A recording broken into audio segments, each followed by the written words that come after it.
everyone. It's such a pleasure to join the conference today and talk a bit more about what community engagement means and why it might be important, and I think very important for people like yourselves to get involved in community engagement and help us shape and create and design the future that we all want to be a part of, and that hopefully is much more sustainable as well, because I'm sure we all care a lot about climate change and the impact that has as well. So to kick things off, I thought I'd start and tell a little bit about me and where I come from and how that might inspire some of you listening here today, and I think to follow on from the previous panelist conversation as well. You might be able to tell from my accent that I'm actually from Australia originally, and I've been working in real estate and urban development and the built environment for about 12 years since I studied property economics at university. And what's really exciting is the fact that I started working for a very, very small residential estates agent, essentially, in a place called Brisbane, and over the last 12 years have moved up the career and the property ladder and worked on such a wide range of projects, sort of in front scenes, things you might see, and also behind the scenes as well. So even when I moved to London 4 years ago, I worked on things like Stamford Bridge and valuing that stadium. I worked on Westfield shopping centres. I went and looked at a fish market over at Canary Wharf. I've sold office buildings. I've worked and talked to farmers about the agricultural land.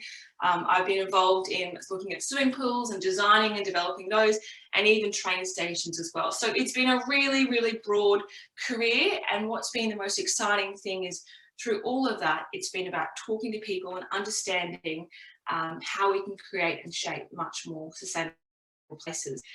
And so over the last 12 years, I've worked in roles like valuation, sales, and development. And now I work for a company that does community engagement, which is actually a tech company, and we use a tech survey tool to do community engagement so we can engage with much more people. And I'm going to show you an example in a second.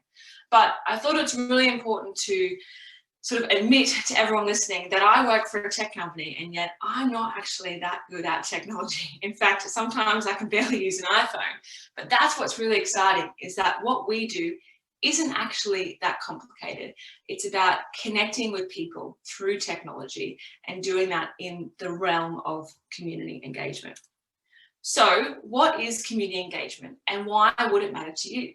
Essentially, it comes down to people power. And I took this photo on the climate change march, and I saw some school kids standing up next to me in front of Westminster Abbey, demanding and screaming. And it just got me so excited, because I thought some of you might be able to relate to that day, and many that have followed, around the fact that we're all sort of screaming for change, whether we're in classrooms or behind screens or even at protests. What community engagement does is capture those voices and uses it to inform councils and government and developers on what the people want and how we could deliver it together. So I thought I'd give an example. When you're sitting in a classroom and the teacher asks a question and you know you've got the answer, but someone beats you to answering, they might stick their hand up first, they might be later, they might just even call out, or perhaps you don't actually want to call out yourself. And because of that, only one voice is heard in the classroom, when probably you've got a great idea, as does the person next to you, as do the other 20 people in the room. That's where we come in. We make sure that everyone's voice is heard, whether it's in a classroom, a protest, a business, a housing community. Everyone's voice is heard at the same time, and everyone can be involved in giving their view.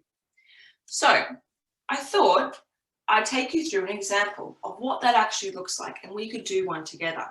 And if we can take one thing away from me talking for the next 10-15 minutes, I'd love it to be this: for you to remember that your voice and your vote matters, particularly as the youth of today and the future of tomorrow. And if you get involved in surveys and programs and campaigns like this, you can design the future that you want to see and the world that you want to create. I think that's a pretty exciting place to be in, particularly in the context of creating a more sustainable built environment. So what I've done here is I've put up a QR code. So for those watching today, or maybe in a recording session that follows, if you open up your phone camera and open up the QR code, that's going to take you directly to the survey for community engagement that I prepared today. I've also put a link up the top here, and now I'm going to paste a link in this chat as well, so we can all do one together. Just give me 1 second, and I will paste it in the chat. I will try and paste it in the chat. There we go. Q&A. Okay, here we go. Maybe I can't paste it in the chat because I haven't got access. I might just show it on my screen and you can follow with me. Let me make you the host, and that might... thank you, Catherine. That way everyone watching can join in from where they're watching on their screens. That would be great. I think you are. I don't know what else.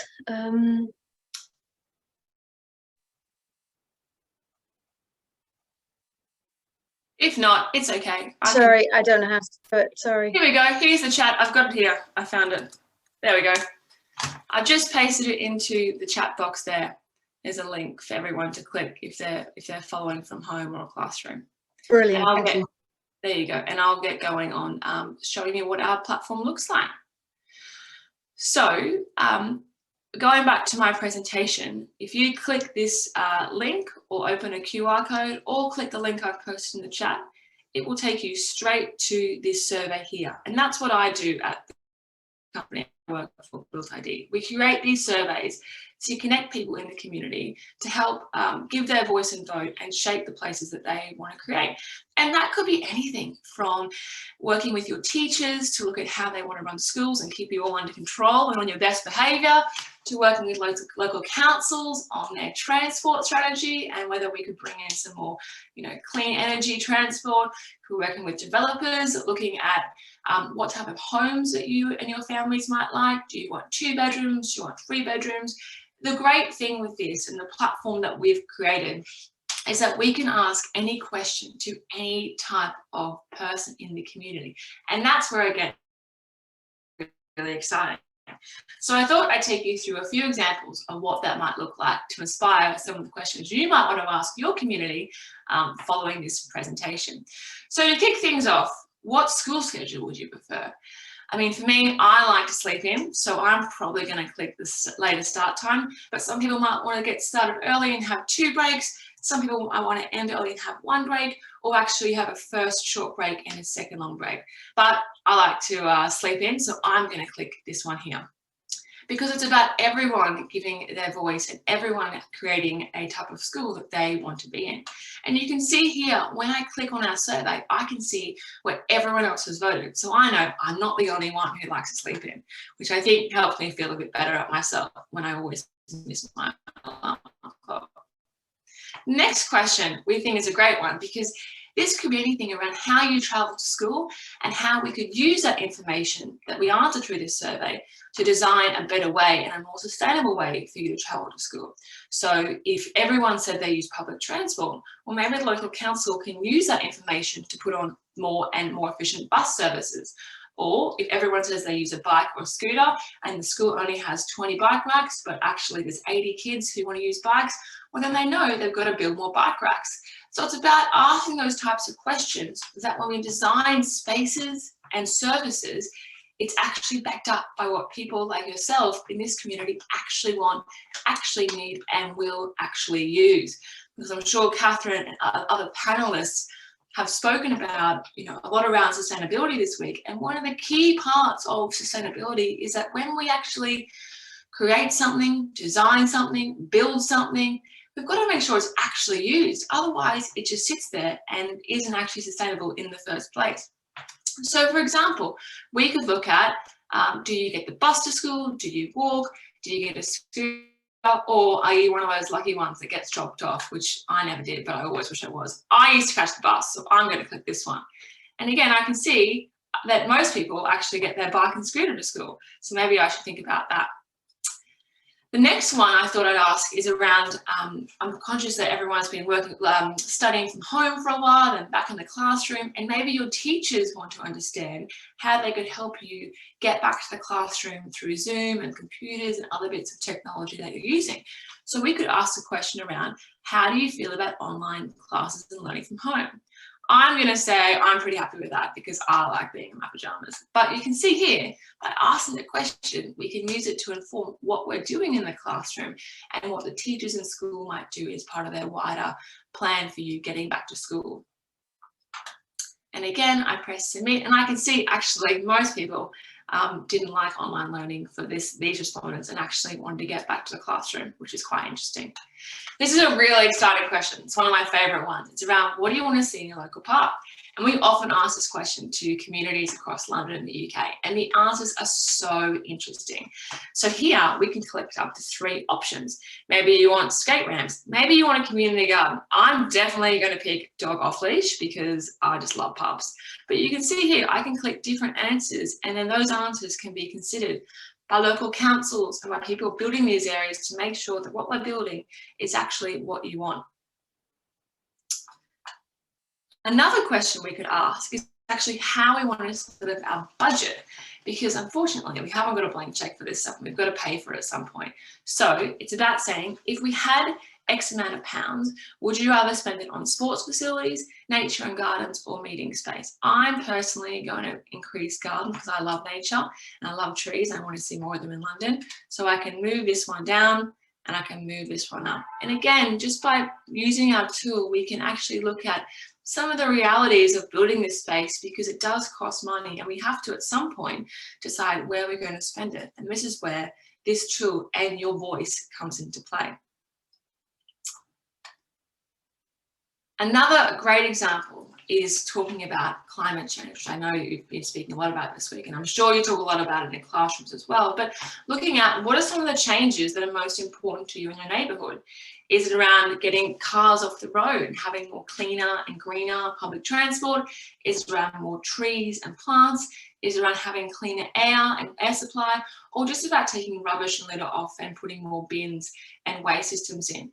There are lots more options, but again, it's around asking questions like this so that we can understand what's really important to you, and then governments can use that to plan for a more sustainable future. So I'm going to move the trees and plants up to the very top, and I'm going to then go litter, rubbish, less traffic and cleaner air, because I think actually if you do those 3 things, you probably get cleaner air as a result. But it's showing that we all have to decide and make decisions. And that's a really important thing to remember, that when councils have budgets, when developers have budgets, they only have a certain amount of money and time to deliver on these projects. And I'm working with a number of councils across the UK right now on their sustainability plan. So saying, how are we going to make our streets and our cities more greener and cleaner? And asking questions like this to people in the thousands and using that information to inform where we spend the money and how we spend it. And finally, I thought I'd finish with one really exciting question that if you do click on the link, I'd love you to answer, which is, what's your big idea to help the climate crisis? And this is where, because we've asked this question on a number of projects since we launched 2 years ago in London. We've had about 110,000 people vote on our platform across a range of projects, from wind turbines to housing to trains to office buildings. But the one question that's so interesting is when people actually give us their idea and we can share that back out with the community. And the ideas have been so cool. People have thought about beehives. Someone said you could use the power from using an exercise bike in a gym to harvest rainwater and do some more sustainable stuff with plants and trees. Like, there are some really cool ideas. Insect hotels. I mean, it's a blank page in terms of getting great ideas to people like yourselves in the community and giving it back to people in councils and development and construction to say, here are the ideas of people in schools, in playgrounds, in office buildings and homes, and how can we bring that together through effective community engagement to create a place that represents everyone's voice and everyone's vote. So if you do have ideas on how to combat and help the climate crisis, please do submit them, and we'd love to hear from them and share them with people in government to make a future and make a city that is not only more sustainable, but reflects what you actually want and you want to see change through the power of your voice and the power of your glow. So that's enough from me, and Catherine, I'll open up to any questions that you or anyone else listening may have. Fantastic. Thank you so much, Bridget. That was just amazing. A real canter through something that hopefully gives everybody, sort of democratizes opinion and gives everybody the chance to participate in things. I guess one of my questions, and I appreciate that there might be some commercial confidentiality in this, so you can't necessarily go into specifics, but the ideas and things that come up, the things that people suggest, do you see those actually being implemented? Do businesses take that advice and that idea for community co-creation? It's a great question, and it's what drives us to do what we do. So we don't just get people's ideas and let them sit in a report or a document. It's around whenever we ask a question, we confirm with our client first that they actually will deliver on what the community want. And that's a really powerful piece, because it's saying your voice and your vote does actually count towards something. It does count towards creating change. And I can give an example. We work with a client in the West End of London, and we said, what's the biggest issue for the area? And they said it was air quality, because there's a lot of pollution in West London. And actually, what was the one thing that the community wanted? And it was the community garden. And then we actually put out to everyone, would you want to be involved in the community garden? And lots of people came forward and said, I'd love to be involved. I'd love to, plant zucchinis, whatever it would be. And so then people actually come forward through our platform to help actually deliver it and plant those seeds and grow those vegetables. So yeah, we're very focused on making sure that whatever question we ask is actually a built idea, which is the name of our company. Yeah. Unintentionally, but a very happy accident today. We have an entire day of women speakers, so it's full girl power on today. As a woman in the industry, in property and the built environment more broadly, how do you find that people respond to ideas that are about inclusion and accessibility and diversity? I think it's a really interesting question. I think the industry's come a very long way in the last 10 years. So when I first started working in real estate, I was selling office buildings in Brisbane, Australia. I was one of 3 women working in the industry across the entire country. And I never forget, when I moved to London 4 years later, I went to like a women's networking event, and there were 500 women in real estate there. And I'd never been in a room with that many women in real estate. It was quite a sort of powerful moment.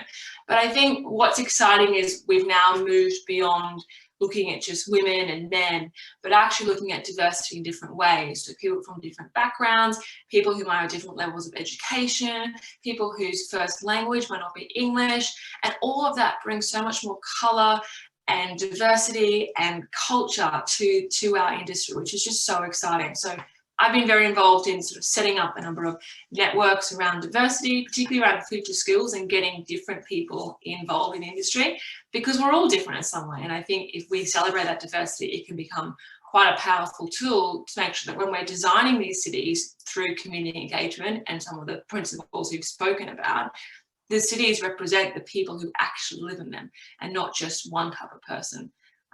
So yeah, I'm really excited for the future, and I'm excited for people listening to be part of that future, no matter how different they may be, and to use that difference as an advantage in their career. I think it's definitely moving that way, isn't it? I mean, the progress is slow, but then the built environment exists for hundreds of years, so sometimes it's not something that can just be changed overnight, but seeing the world through a different lens is so important. Yeah. I mean, it is a slow industry, and you have to change it as much as you can and lead from the front. And if anyone listening feels like an outsider or the different person, reach out to people like me, because it's about finding people who speak your language, who understand what you're trying to do, and meeting people across the industry to build your own network, build your own brand, and find people who will support you and champion you on that journey. I think the other thing that I wanted to say is that I work for a tech company. I acknowledge I don't know anything about technology. I just know about community engagement and property and people. But my job didn't exist 2 years ago. Our company didn't exist 5 years ago. And that is also one of the most exciting things about working in the built environment, is that technology is being evolved and adapted so quickly. And I have no doubt that many people in the audience probably know a lot more about technology than some of the most biggest and prominent developers in the country. And so because you already have that lens of technology, don't forget to use that in your career, particularly if you look at things like prop tech and technology in real estate and urban development, because that's going to evolve as quickly as you do as well. Do you see, under the sort of COP26 broad themes, we're looking at clean transport today, and COP26 mean electric vehicles by that, but we think there's much more to it. Do you see a move in the sort of responses and comments that you're getting from people who want more in the way of walkable cities, active transport, public transport, that kind of thing? Is there a move away from reliance on cars? I think there's definitely a movement away from that, and I think there's also a wider shift of more people really supporting sort of the climate change agenda and the need and demand for renewable energy. So I'm currently working on a project for a company called Vattenfall. Essentially, it's the Swedish government for renewable energy, and they're building a number of wind turbine farms off the coast of Scotland. And we've had, in the space of a week, over 500 people respond on that project, which is just awesome. You know, if people didn't care, they wouldn't engage and they wouldn't answer our survey, but they actually do. We did one in Dublin, we had 5,000 people in 4 weeks respond, and 80% on that one were pro climate change agendas and policies, pro renewable energy, and as part of that, obviously more green and sustainable transport. And then obviously within that, less dependence on cars and using other methods to get around. So we're definitely seeing more demand for that type of experience that's much more sustainable for our cities. Just had a question come through on the Q&A. Thank you very much for that. I read something the other day about 15-minute cities and towns where facilities are accessible within 15 minutes of home. Do you know more about this, Bridget? Great question. I mean, I know a little bit to sort of guide you on the journey of discovery, but essentially it's around creating all the services and experiences and the infrastructure that you need in your daily working, daily life, whether it's working, studying, playing, and it's within a 15-minute walk. So that's around creating accessibility and convenience. And obviously, because you're only traveling 15 minutes, you don't have to use a car, you don't have to use a train, and you don't have to use a plane sometimes. So it's a much more sustainable way of living. It's more localized. It's around having all the things that you need in your local community and supporting local community, because often what's happened sometimes because of where cities have evolved, particularly around sort of train lines, is that you might live in Milton Keynes, but you might get the train to London every day to work because that's where your job is. You might spend 20 quid a day on lunch and boots and all the different things there, and then come back to Milton Keynes. So you're not actually spending your money in your local area. So it's about matching up where you spend your time and your money to support your community, to also support the economic development, but also limit the need for reliance on transport that might obviously impact climate change. And I think it's really interesting concept. It's quite new in terms of people talking about it. So certainly one that I think is going to evolve. So if people are interested in it, I think it's a great thing to research and look into further, but then also to start questioning yourself around what your 15-minute city looks like. Think about everything you do in a day and where you go to access those services and how localized you can make it to support your local area. Brilliant, thank you. A little bit later on today, unfortunately, one of our speakers has actually contracted COVID and has had to withdraw from today. So they've sent me some details and some slides, and it's actually all about 15-minute cities. I'm going to really try and do it justice, sort of delivering their content, but that will be a little bit later on today as well. So hopefully it's a conversation that we can start to have. As I say, it's not my field of expertise, so I don't know that I'm going to give you all the information you need, but yes, hopefully we can cover that today. I think I've just seen another question. Oh no, sounds like a brilliant idea on many counts. Thanks, Bridget. To sort of round up for today, because I know that we are unfortunately running out of time, for our young audience, what advice would you give to your younger self or to young people facing a world right now? What sort of things do you think they need to know? I think the first thing is to stay curious and to question everything. because everything is changing so quickly. So to do that, you have to read, you have to be informed, you have to educate yourself. I'll be honest, if I had relied on what I learned at university, I probably wouldn't have achieved as much as I did in like the last 10 years of my career. And it's because I stayed curious, not just when I was studying, but every minute of every day. So think about, you know, when you go and get on the tube, who designs that tube? Who decides when the train arrives? Who decides how much you pay for that tube? Someone was involved in making all those decisions. When you go to Westfield, when you buy something online, when you get something from Amazon, be curious around how those products and services that you're involved with were informed and created, and think about maybe how you could be involved in that as well. I think that the sort of the next point is just to go for it. And it's a really simple one, but you know, as I mentioned, my job didn't exist 3 years ago, and I had many sort of glass ceilings, barriers to entry, people saying I was too young, too blonde, too female, too anything. People are always going to say you're too something. It's because they're threatened by you, because you represent a different type of person. Don't listen to them. Stay hungry, stay focused, and at 2 a.m. in the morning when you're working hard and studying hard, just know that it's all going to contribute to something, and hold on to the dreams and the passions that you have, because it's the fuel for your fire for the moments when you might need it the most. The third and final point, because I'm conscious of time, I mentioned it before, is to find your tribe. Find people, connect with people, particularly as you get out of school and study and start getting jobs that speak your language, that get you, that understand you, and will support you, because it's a hard, very rewarding career working in real estate and the built environment. But if you can do it with people along the way, it makes it so much more enjoyable.